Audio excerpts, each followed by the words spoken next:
Derechos fundamentales de la persona. Alumna Regina Soledad González Urbizagasti.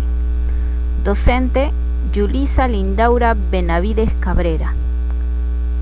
Producto académico número 3. Curso Derecho de Personas. Tema Derechos fundamentales de la persona. El tema que hoy nos ocupa son los derechos fundamentales de las personas. El 10 de diciembre de 1948, en su tercera Asamblea General de las Naciones Unidas, se declararon los derechos humanos, mismos que tienen las siguientes características. Los derechos son universales. Esto quiere decir que los derechos nos pertenecen sin importar nuestras costumbres, cultura, color, posición social, etc. Son inviolables. Quiere decir que nadie, ni autoridad, ni persona civil o particular pueden negar, quitar o destruir nuestros derechos humanos. Nunca prescriben. Esto significa que nunca dejamos de tener derechos humanos, así como los tenemos desde que estamos en el vientre de nuestra madre. De igual manera los tenemos al llegar hasta la ancianidad, porque en todo momento somos seres humanos. Son intransferibles. Significa que no podemos dar nuestros derechos a otra persona. Por mucho que la querramos, los derechos humanos pertenecen a cada persona. Son irrenunciables. Nadie puede renunciar a sus derechos humanos porque le pertenecen por naturaleza. Nadie puede decir ya no quiero vivir o yo no quiero tener salud o buena alimentación. Son interdependientes e indivisibles. Quiere decir que todos los derechos humanos se relacionan entre sí. Por ejemplo, el derecho a la vida se relaciona con el derecho al trabajo, a la alimentación, la salud y otros. Los derechos fundamentales se pueden clasificar en 3 grupos. Derechos y libertades en el ámbito personal sería el primer grupo. En este encontramos derecho a la vida, a la integridad física y moral, libertad de creencias tanto ideológicas como religiosas, derecho a la libertad y a la seguridad jurídica y tutela judicial, a la vida privada, a la libre circulación y residencia y por último derecho a un matrimonio igualitario. El segundo grupo sería derechos y libertades en el ámbito público. En esto tenemos derecho a la igualdad ante la ley, a una comunicación libre, a la libertad de expresión, derecho a la información, a la participación en asuntos públicos, derecho de reunión, manifestación y asociación, derecho de petición a los poderes públicos, derecho de participación en asuntos públicos y derecho de acceso a un cargo público. En el tercer grupo tenemos derechos y libertades relacionadas con el ámbito socioeconómico. Aquí encontramos el derecho a la educación libre y gratuita, libertad de cátedra, derecho a la autonomía universitaria, libertad de sindicación, derecho a la huelga, a la negociación colectiva y derecho al trabajo. Las personas hemos vivido siempre con otras personas. Para lograr esta convivencia, es decir, para lograr mantener el orden y la organización de la sociedad, ha sido necesario crear la ley y también los castigos en caso de ser desobedecida a esta. Es así que en la Constitución Política del Perú vemos reflejado en el título 1 de la persona y de la sociedad el capítulo 1, Derechos fundamentales de la persona. En ello encontramos el artículo 1 y 2 y 3 en los cuales se contempla el derecho a la libertad, a la vida, a la integridad, a la identidad, a la igualdad ante la ley. Así tenemos que en la ley número 28983 se contempla la igualdad de oportunidades entre hombres y mujeres. El Congreso de la República, en uso de las atribuciones que le confiere los artículos 56 y 102, inciso 3 de la Constitución Política del Perú y el artículo 4 de su reglamento, ha resuelto aprobar la Convención Interamericana para prevenir, sancionar y erradicar la violencia contra la mujer.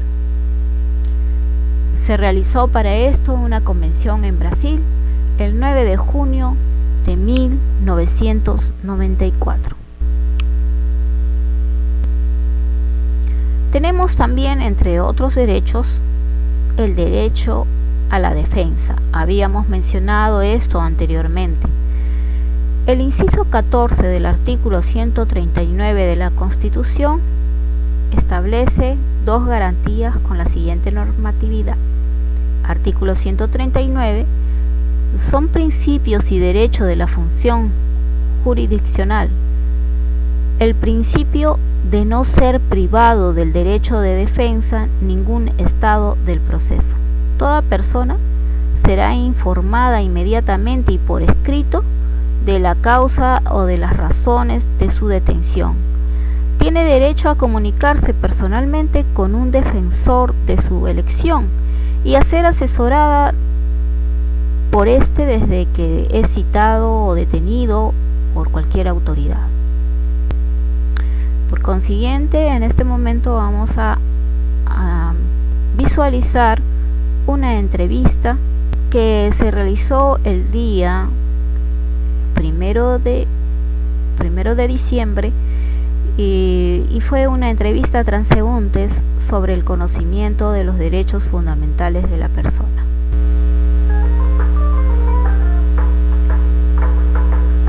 Buenos días. Buenos días. ¿Sabe usted que todos tenemos derecho a vivir libremente y con seguridad? Sí, algo así al respecto. ¿Conoce usted los derechos que tiene como persona? En parte. No estoy muy enterado al 100%. Le comento que toda persona tiene derecho a obrar libremente con responsabilidad y respeto hacia sí mismo y hacia los demás. Y esto está sustentado en el artículo 1, 2 y 3 de los derechos fundamentales de la persona. ¿Usted qué haría si lo quisieran encarcelar sin razón, injustificadamente y sin previa notificación? Lo primero que haría es avisar a un familiar o caso contrario a mis familiares más cercanos para que puedan inmediatamente ver la manera de hacer consultar los servicios de un abogado para que haga valer mis derechos. Le comento que usted en primer lugar debería pedir que se identifiquen las personas que vienen a apresarlo y pedir que muestren el mandato judicial. Asimismo, usted puede solicitar o interponer el habeas corpus, que es una institución jurídica que persigue evitar arrestos y detenciones arbitrarias, y para esto usted no necesita un abogado. No estaba enterado al 100% de lo que me está diciendo, pero lo voy a tomar en cuenta. Gracias. Gracias también, muchas gracias. Buenas tardes.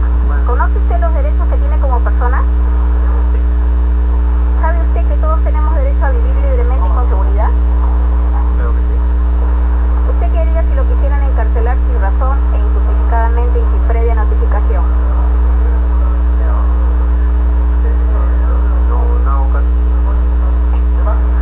Bueno, le comento que usted en primer lugar tendría que pedir que se identifiquen las personas que lo quisieran encarcelar y que muestren el mandato judicial. Asimismo, usted puede interponer un habeas corpus, y para lo cual usted no necesita ningún abogado. Muchas gracias. Buenos días. ¿Sabe usted que tiene derecho a la información objetiva de los sucesos públicos? ¿Sabe usted que todos tenemos derecho a vivir libremente y con seguridad? ¿Conoce usted los derechos que tiene como persona? ¿Sabe qué acciones tomar si vulneran sus derechos?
artículo 1, 2 y 3 de los derechos fundamentales de la persona.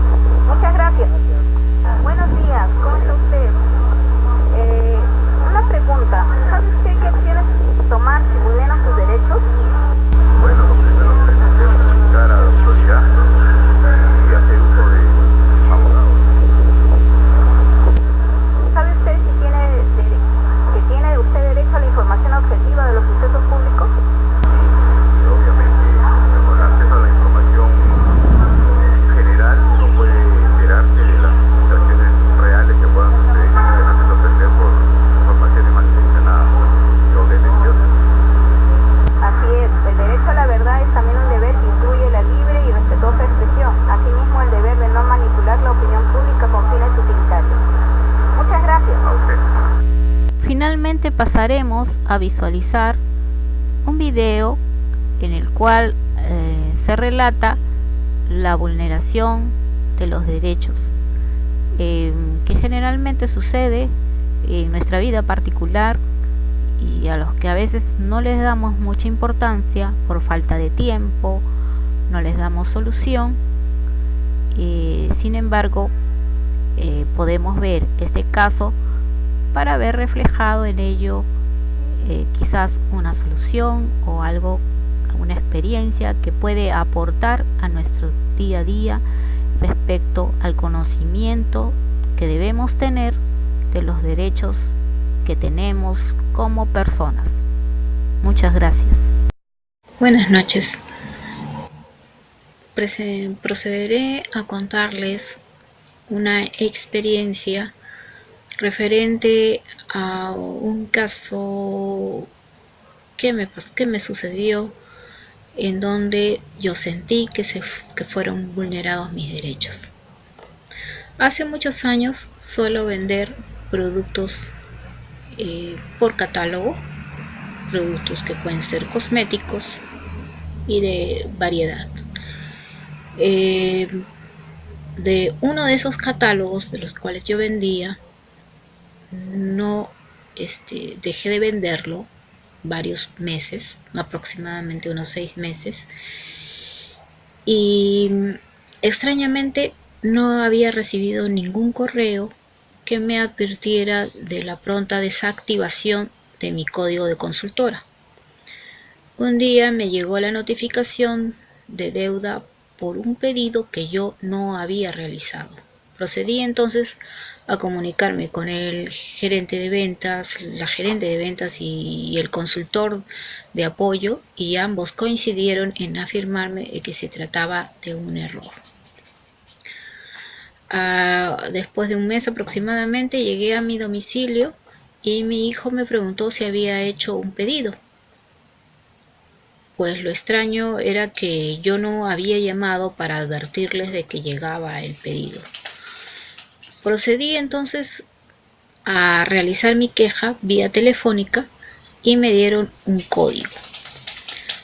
Busqué un correo por la web del producto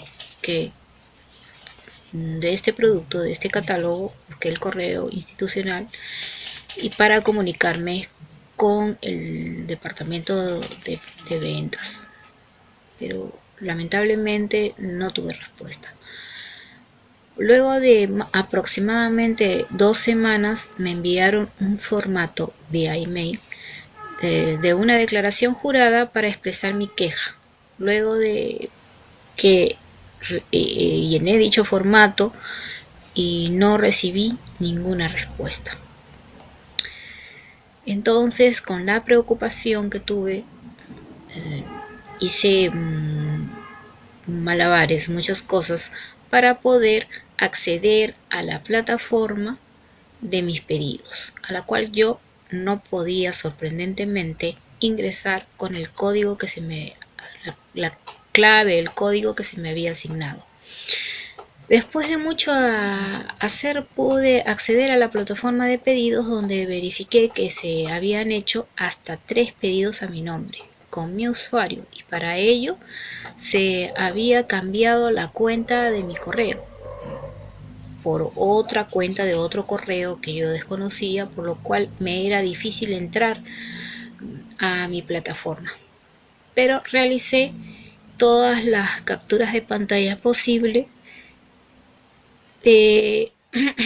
tratando de conservar todos los medios probatorios sobre lo que yo estaba viendo, verificando en esa plataforma de pedidos. Luego de ello, me comuniqué por WhatsApp tanto con la gerente de ventas como con el consejero de apoyo.